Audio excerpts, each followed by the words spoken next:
the Electric Norwegian. I'm Mats. Today we're going to do a quick tour of the Tesla Model S Long Range, the new Palladium version.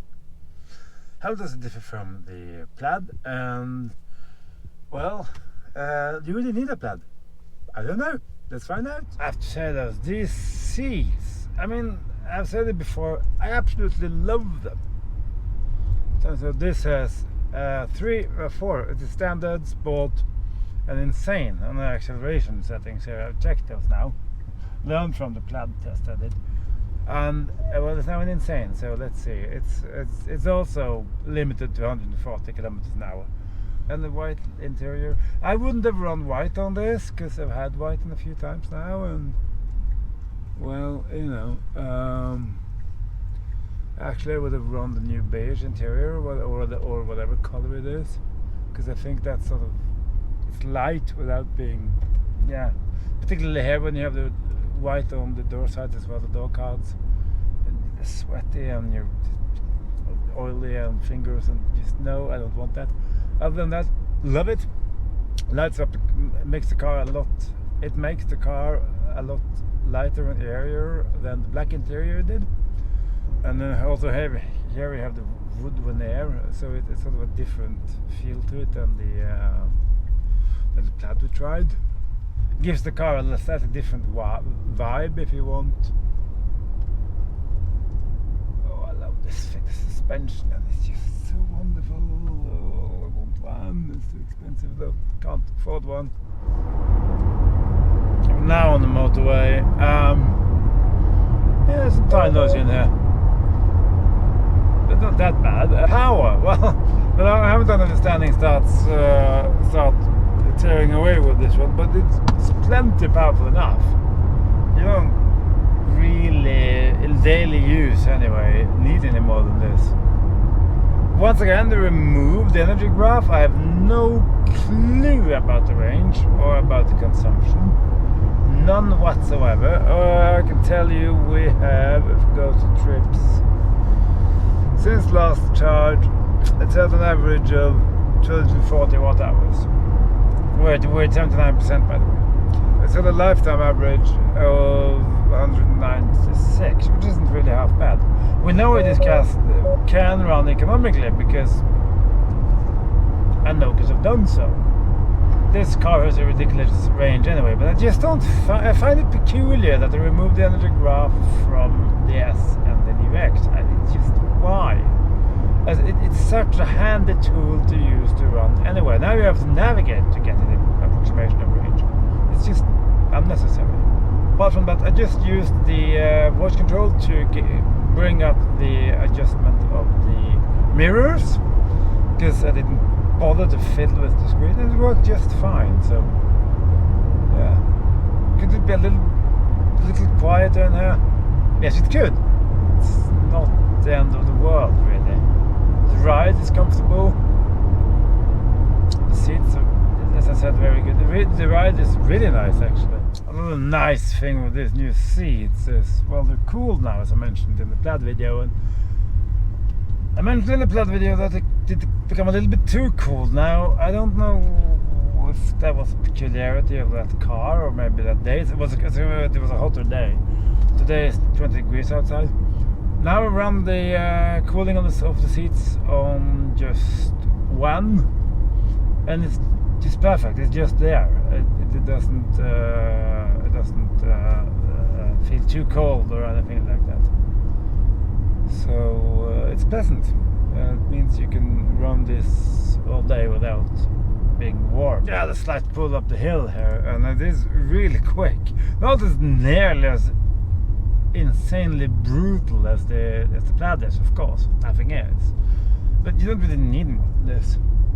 It's plenty for most people anyway. And then there's always someone that wants something more. So just go through what you don't get with this one of the Plaid. You don't get the tri-motor setup, so you don't get the full torque vectoring, you don't get the track mode, and if you go for the track package, you don't get that here, so you don't get the ceramic brakes and the high top speed and so on. But still, this is not a slouch in any way, sense or form, and it's not all that noisy either in here. it's and the suspension it's very nice over any urban environment. Very nice indeed. It floats over the bumps and over what you wanted to float over, and it just works really. Look at that. It still looks like an ass because the front is new. They've cleaned it up a little bit, and also I don't know if it comes over in video. You can see they widen the arches a little bit more in the front now. It looks slightly more aggressive. I really like these wheels as well. I just wish I'd get them in a different color than I want them a little bit more, but that's okay. It runs Michelin Pilot Sport 4s, okay, 4SS, which is good. This is black, like the Plaid was. Has the new taillights are new, and also you have now CCS charge gate, of course. No knacks for us here in Europe, after all. Same interior as in the other car, except of course. Put these seats down. You do that from the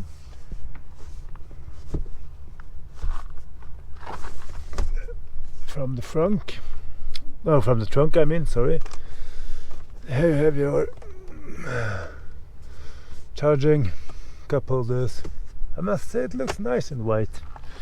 It does look nice, and you have of course also the screen here to run your movie and your entertainment and all of that stuff if you want to.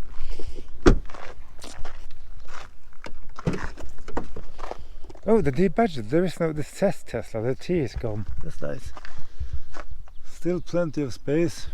There's the buttons for putting the seats down. Hold the hair. Deep well. Also this room under there, and we have this slightly silly, but it works. I must say I do like this interior. The door cards, the materials here, soft. Even down here it's soft and nicely padded. This feels not super expensive. I could have used something else here, but this doesn't feel cheap either. There of course you have the Alcantara, which is nice. It's a slight dot here of, I wouldn't have worn white here, but that's mine. Again, that's me. Steering wheel interior. It's, I must say I like this. The new screen, as you can see, there is no energy graph here. It only tells me of the consumption, which is nice, but I want the graph as well. So that's life, I guess. Go away. And there you can customize and move things about and stuff. Chargers. And you have your, let's see, where is that? Yeah, glove compartment. Small glove compartment, but it's there. Also here with the wooded interior. I think it looks kind of slightly more, I don't know if posh is the right word, but not so serious as the Plaid did. It gives it a slightly different ambience, as it were, which is nice. This is after all not the super quick sport saloons of the two. This is more of the average Joe if you want heavier suspensions and all of that stuff. It's an auto now. So screen, yeah. Flip it about, put it in the dark mode if you want to. All that stuff. The Brazilian distance, then it reports 458 kilometers, and we're at 76%, so we should be fine.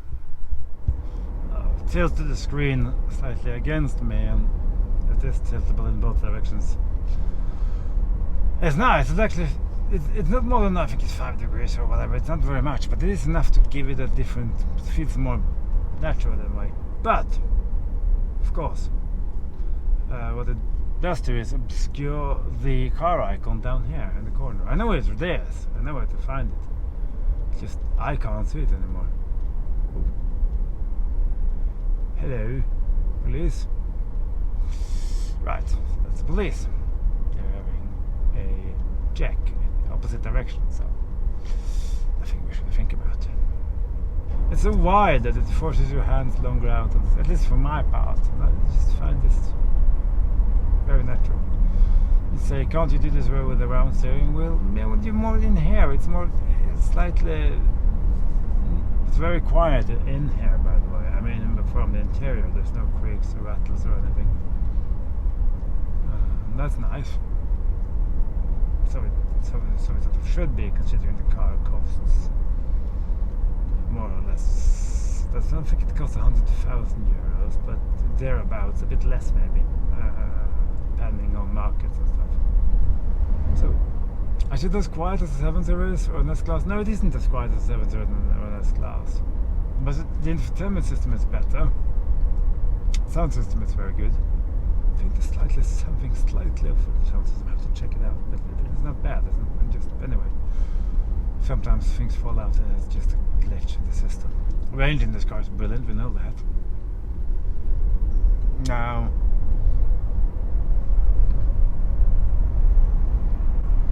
and then you just do, oh god,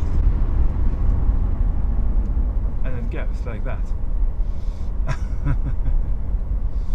It's really quick. It's just, I was in the comfort suspension, you can see it's raised up there in the front. It just goes, whips and goes. It's wonderful. Now I've been with someone that actually have an old S and an old X, and as we agreed on, the seats here are brilliant. The cooling is very nice because it goes a little bit up the back as well. The interior has had a proper good refresh. And also the exterior changes, the new tail lights and the slightly wider arches at the front. There's small changes, but they're there. And then I notice now this is running 265, 35, 21s in the front and 295s, whatever it was, in the back. There's massive wheels on this thing. They're Michelin Pilot Sport 4S's. And even on these big wheels, it still runs very comfortable in comfort. It's really, really nice. And when you consider the tire size, it's fairly quiet in here. I mean, really not bad at all. Now we're on new tarmac. Does it have an interior worth around 100,000 euros? If you nitpick, no, probably not. But it's not bad. It's not a bad interior, far from it. I still think it's a good value proposition, all in all. And it's still very spacious. Okay, granted, the front has become quite a lot smaller than what I'm used to in the S. Actually, I think I have a bigger front now in the Y, which is a bit sad, to be honest. But it's still a front there. And that's something you don't have in the Mercedes or in the BMW. And the rest of the car is just as spacious as it always has been. The rear seats are fabulous, really comfortable. So it's a much better car now than it was before.